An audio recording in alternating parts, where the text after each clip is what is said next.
इसमें लिखा हुआ है दो चर, मतलब एक ऐसा समीकरण होगा जिसमें चर कितने होंगे? दो होंगे। वो दो चर कोई भी हो सकते हैं, ठीक है, लेकिन होंगे दो ही, दो से ज्यादा नहीं होंगे। रैखिक समीकरण उस समीकरण को कहा जाता है जिसमें चर की घात एक हो। इसमें दो चर हैं तो दोनों चरों की घात कितनी होगी? दोनों चरों की घात एक एक होगी।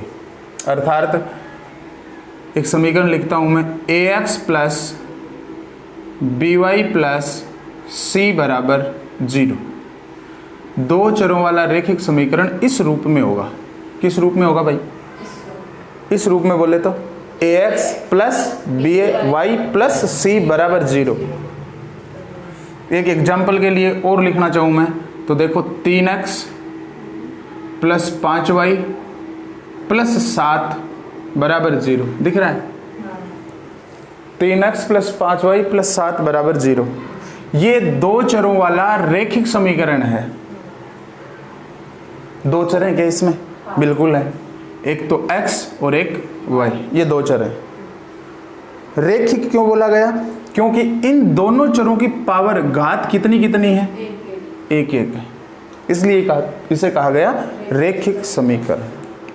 समझ में आई बात? दो चरों वाला और रैखिक है। इसे रैखिक समीकरण कहने का दूसरा कारण यह है कि इस समीकरण से यदि ग्राफ बनाया जाए, क्या बनाया जाए? तो उस ग्राफ में एक रेखा प्राप्त होगी। क्या प्राप्त होगी? रेखा। इस समीकरण से ग्राफ बनाया जाए तो उस ग्राफ में हमें क्या प्राप्त होगी? रेखा प्राप्त होगी। इसलिए इसे रैखिक समीकरण कहा जाता है। कौन सा समीकरण कहा जाता है? रैखिक समीकरण। कि इस समीकरण से हमें ग्राफ में रेखा प्राप्त होती है, इसलिए रैखिक समीकरण है। और रेखा प्राप्त होने का कारण ये पावर पे निर्भर करेगा यहाँ पे, क्योंकि इसकी पावर कितनी है? एक एक। सरल रेखा प्राप्त होगी हमें से, सीधी रेखा, स्ट्रेट लाइन। ओके। अब आपसे कोई पूछे कि दो चरों वाला रैखिक समीकरण किस रूप का होता है, तो आपका आंसर होगा ax plus by plus c बराबर 0 के रूप का होता है। आई बात समझ में? अब आपसे कोई पूछेगा कि बताओ a क्या है, b क्या है और c क्या है, तो a x के साथ गुणा में होने के कारण x का गुणांक कहलाएगा, b y के साथ गुणा में होने के कारण y का गुणांक कहलाएगा, और c यहाँ पे अचर राशि है जिसके साथ में कोई चर नहीं है, बराबर में 0 है। तो यहाँ आप साथ साथ में ये भी लिखना a बराबर x का गुणांक। a बराबर क्या है? x का गुणांक। गुणांक का मतलब गुणा हो रहा है, गुणा में है जो अंक बराबर गुणांक। अच्छा। x के साथ गुणा में कौन सा अंक है? a है, तो a x का गुणांक कहलाएगा। y का गुणांक, y के साथ गुणा में कौन सा अंक है? तो b y का गुणांक कहलाएगा, और c यहाँ पे अचर राशि है, तो a बराबर तो हो गया x का गुणांक, b बराबर हो गया y का गुणांक, और c बराबर हो गया अचर। पल्ला पड़ी बात? अरे समझ में आई क्या? हाँ। उतार लो। 0 कैसे आएगा? किसमें? बराबर में 0। बराबर में 0 समीकरण में आता है बराबर 0, तो ये कारण क्या है इसका? जरूरी है।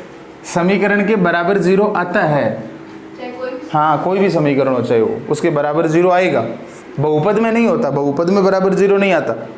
एक बहुपद भी आपके बहुपद में बराबर 0 नहीं चलता, लेकिन समीकरण में बराबर 0 आता है। ठीक है।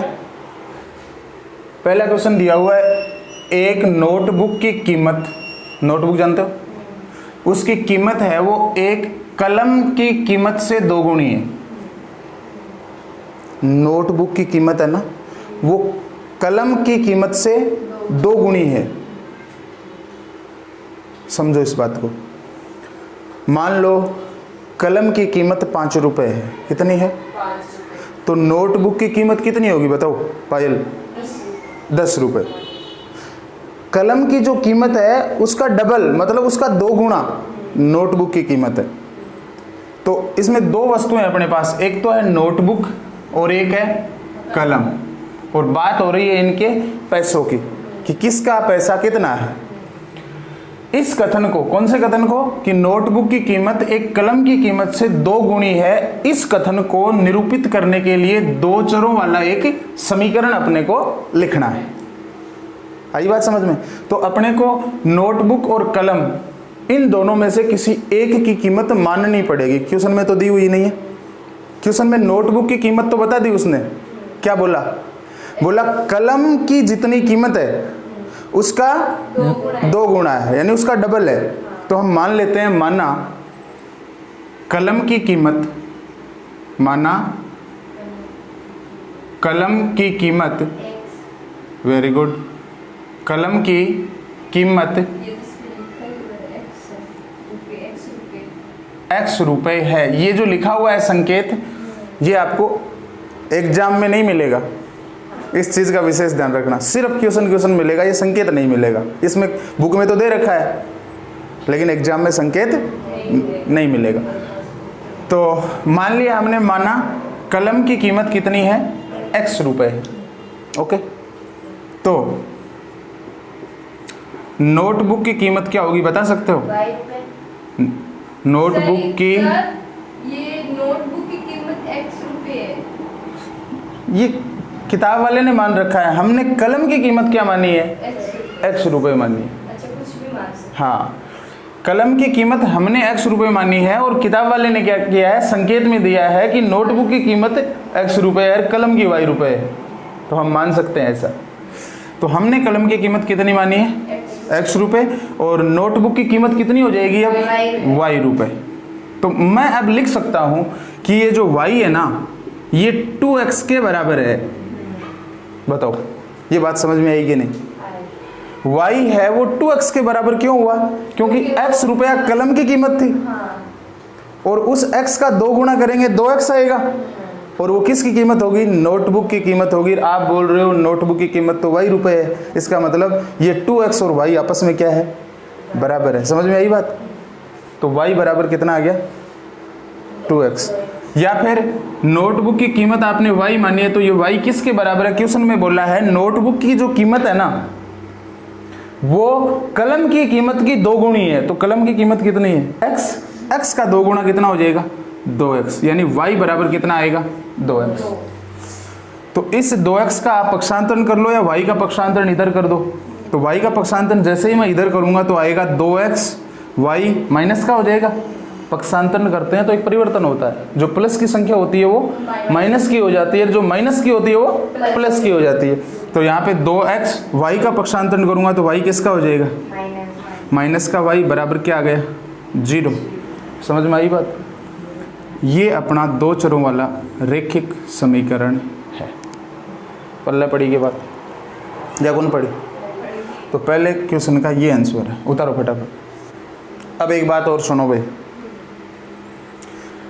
जैसे ही आप x और y को बदल दोगे, x और y को, मान लो आपने कलम की कीमत मान ली y रुपए और नोटबुक की कीमत मान ली x रुपए, तो आपका ये जो समीकरण है ये थोड़ा सा चेंज होता दिखाई देगा आपको। मतलब ये 2 इसके साथ आ जाएगा, फिर आई बात समझ? -2y आ जाएगा। बिल्कुल, ये चेंज हो जाएगा, 2 इधर आ जाएगा फिर y के साथ, ठीक है ना। अगर हम x और y को चेंज करते, ये मान रहे हैं, अपने ऊपर निर्भर करता है। हम इसको x मानते हैं, इसको y मानते हैं, तो अपना ये आंसर आएगा। यदि हम इसको x और इसको y मानते हैं तो अपना आंसर बदलता हुआ दिखाई देगा अपने को। बदलेगा नहीं, सेम ही है बात, रेखा का समीकरण वही आएगा।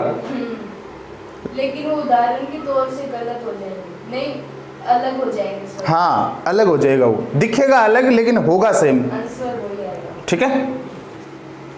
दूसरा क्वेश्चन क्या है? दूसरा क्वेश्चन दिया हुआ है, नीचे अपने को कुछ समीकरण दिए हैं, उनको किस रूप में लिखना है, ax plus by plus c बराबर 0 के रूप में लिखना है। इस रूप में लिखना है, और इस रूप में लिखने के बाद में उस समीकरण में देख के अपने को a का मान बताना है, b का मान बताना है और c का मान बताना है। देखो पहला समीकरण उसने दिया है 2x प्लस 3y बराबर में दिया है 9.35 और 5 के ऊपर क्या लगाया है, बार। क्या लगाया?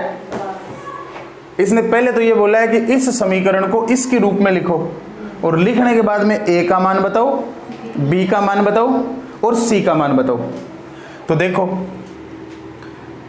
2x ax का रूप प्लस प्लस लगा हुआ है, by की जगह यहाँ 3y यानी 3y लिखा हुआ है, फिर प्लस c है, जबकि यहाँ क्या है, यहाँ बराबर 0 है, लेकिन यहाँ बराबर 0 नहीं है। तो हम एक काम करेंगे, इस 9.35 का जो बार है इसका पक्षांतरण कर लेंगे।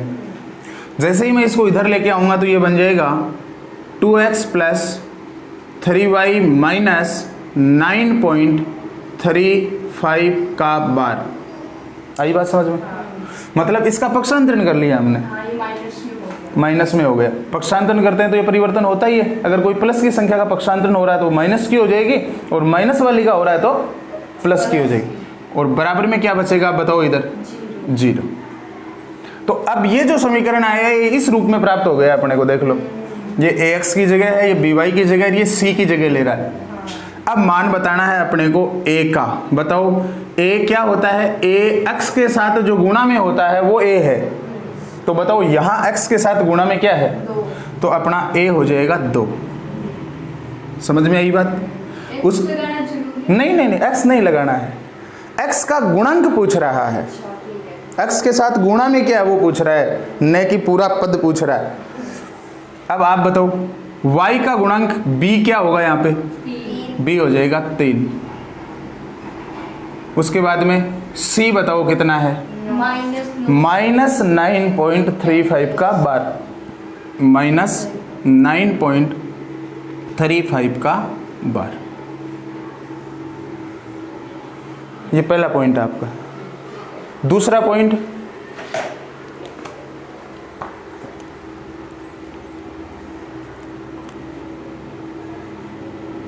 x minus Y upon 5 minus 10 बराबर क्या है, 0 लिखा है। एक काम कर सकते हो आप, या तो इन दोनों का 5 एलसीएम ले लो। क्या ले लो, इस x के नीचे 1 लगा दो, इस 10 के नीचे भी क्या लगा दो, 1, और लघुत्तम आ जाएगा इसका 5। एलसीएम कितना आएगा, 5। लघुत्तम लेना आता है ना, 1 5, 1 का एलसीएम कितना आएगा, 5 आएगा। अब इस हर का भाग इसमें देंगे 5 में, तो 1 का भाग 5 में देंगे, बताओ क्या आएगा, 5 आएगा। इस 5 की गुणा अंश से होगी, मतलब x से होगी, तो मैं इसको क्या लिख सकता हूँ, 5x माइनस 5 का भाग 5 में जाएगा, 1 आएगा, और इस 1 की गुणा यदि मैं y से करूँ तो क्या आएगा, y। फिर 1 का भाग मैं 5 में दूंगा, 5 आएगा। उस 5 की गुणा में 10 से करूंगा तो माइनस का कितना हो जाएगा, 50, और बराबर में क्या है, 0। 0 के नीचे क्या लगाया, 1। और अब कर देंगे इनकी वज्र गुणा, क्रॉस मल्टीप्लाई, तिरछी गुणा करेंगे। तो 5x माइनस वाई माइनस 50 की 1 से गुणा होगी, कोई फर्क पड़ेगा, 5x माइनस वाई माइनस 50 ऐसा का ऐसा आ जाएगा, क्योंकि 1 से गुणा करेंगे कोई फर्क नहीं पड़ेगा। बराबर में 5 की गुणा 0 से होगी तो क्या हो जाएगा, ये देखो, देखें इस रूप में लिखा हुआ है क्या, ax by और c बराबर 0। 1/5 भी आ सकते हैं इसमें, क्यों नहीं आ सकता, लेकिन हमने 1/5 को खत्म कर दिया, एलसीएम ले लिया 5। आई बात समझ में? मतलब अब बताओ a का मान कितना है, 5। तो a बराबर लिख देंगे 5, b बराबर कितना है, 1, माइनस का 1, माइनस भी साथ में लेना, और c का मान कितना है, माइनस का 50। अगर आप एलसीएम नहीं लोगे तो फिर x का गुणांक यहाँ 1 दिखेगा, y का गुणांक b यहाँ माइनस का 1/5 दिखेगा, और c यहाँ पे माइनस का 10 दिखेगा। वो आपका आंसर हो जाएगा। लेकिन पायल तेरे वाली बात और देख ले, अब अगर इसको ऐसे सरल ना करें, एलसीएम 5 ना लें, तो फिर ये रहेगा x minus Y upon 5 minus 10 is equal 0, यही रहेगा। अब यहाँ डायरेक्ट देखो x वाला पद पहले लिखा हुआ है, फिर y वाला पद लिखा है और फिर c वाला पद लिखा है और बराबर में 0। इसका मतलब ये समीकरण इस रूप में तो ऑलरेडी लिखा हुआ है, लिखने की जरूरत नहीं है। अब अपने को सिर्फ a का, b का और c का मान बताना है। तो बताओ a का मान कितना है? x के साथ गुणा में क्या है? 1, नहीं कि x, इस x के साथ गुणा में है 1, इसलिए a का मान कितना हुआ? तो a का मान तो हो जाएगा 1। दिक्कत कोई? b का मान y के साथ गुणा में क्या है? देखो यहाँ लिखा है माइनस का y बट्टा 5, तो माइनस 1/5 को अलग कर दो, इनटू में y अलग लिख दो। तो बताओ y के साथ गुणा में कितना है? तो ये b का मान हो जाएगा माइनस का 1/5। और बताओ c कितना है? c का मान हो जाएगा माइनस का 10। ऐसे भी कर सकते हो, एलसीएम लेके भी कर सकते हो, दोनों बातें बता दी आपको, ठीक है।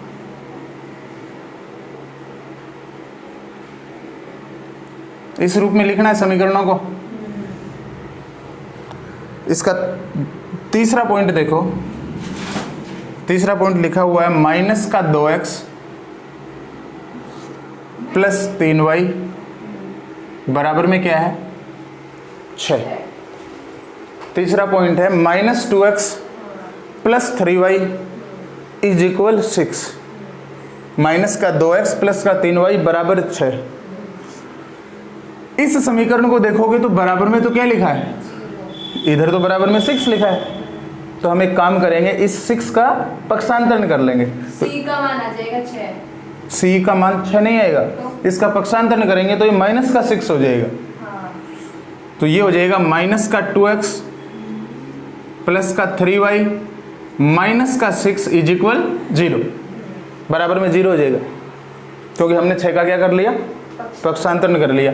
अब ये जो समीकरण है ये इस रूप में आ गया, ax plus by plus c बराबर 0 के रूप में। अब बता दो a कितना है? a है माइनस का 2, b कितना है? प्लस का 3, और अब बता दो c कितना है? माइनस का 6। ठीक है, एक और देख लो साथ में। चौथा पॉइंट दिया हुआ है इसका, x बराबर 3y। पहले तो क्या करना है? इस समीकरण को इसके रूप में लिखना है। आई बात समझ में? तो मैं इस समीकरण को इसके रूप में लिखूंगा तो सबसे पहले इज इक्वल यानी बराबर के आगे 0 बनाना पड़ेगा मुझे। बराबर के आगे तो 3y पड़ा है, तो मैं इस 3y का क्या कर लूंगा? पक्षांतरण कर लूंगा। तो ये बन जाएगा x minus 3y is equal 0। Is equal मतलब बराबर, इज इक्वल क्या आ जाएगा? 0। बराबर में 0 तो आ गया। x वाला पद है क्या इसमें? बिल्कुल है। उसके जस्ट बाद में y वाला पद है क्या? बिल्कुल है। क्या नहीं है? c इसमें लिखा हुआ नहीं है, तो हम लिख देते हैं c नहीं है, इसका मतलब 0 ही है, अन्यथा तो लिखा हुआ रहता। तो मैं इसे ऐसे लिख सकता हूं, x माइनस 3y प्लस 0 बराबर 0। ये 0 मैंने किसकी जगह लिखा है? इस c की जगह लिखा है। अब ये समीकरण इस रूप में आ गया। अब अपने को a का मान, b का मान बताना है। a का मान कितना बताओ? 1। b का मान बताओ? -3। और c का मान बता दो? c का मान हो गया 0। उतार लो फटाफट दोनों पॉइंटों। Is equal 0। छठा बोले तो 6 point. 3x plus 2 is equal क्या है? 0 दिया। अब देखो इसमें x का पद दे रखा है, बराबर में 0 भी दे रखा है, y गायब है, c का मान भी दे रखा है, कितना है? 2। इसमें y का पद दिया हुआ तो हम y का पद अपनी तरफ से लिख देते हैं। तो 3x प्लस, देखो x वाला पद हमने लिख दिया। अब y वाला पद इसमें नहीं है। इसमें क्यों नहीं है? क्योंकि b का मान 0 रहा होगा, इसलिए वो 0 हो गया होगा। तो हम उसको लिख देते हैं 0y। समझ में आया? और प्लस 2 बराबर क्या आ गया? 0। समझ में आया? तो जो पद नहीं था उसके नहीं होने की वजह क्या रही होगी कि b 0 रहा होगा, तो हमने b का मान 0 लिख के और फिर y लिख दिया। अब बता दो ये ax plus by plus c बराबर 0 का रूप हो गया। ए का मान बताओ कितना है, 3, बी का मान बताओ कितना है, 0 और सी का मान बता दो कितना है, 2। पल्ला पड़ी बात है या कौन नहीं पड़ी? अब बचे हुए दोनों पॉइंट सेम ऐसे ही करने हैं। किसी में x वाला पद नहीं दिया, y वाला दे दिया, किसी में y वाला नहीं दिया, x वाला दे दिया। जो नहीं दिया उसको आपको 0 लिख करके लिख लेना है। डन।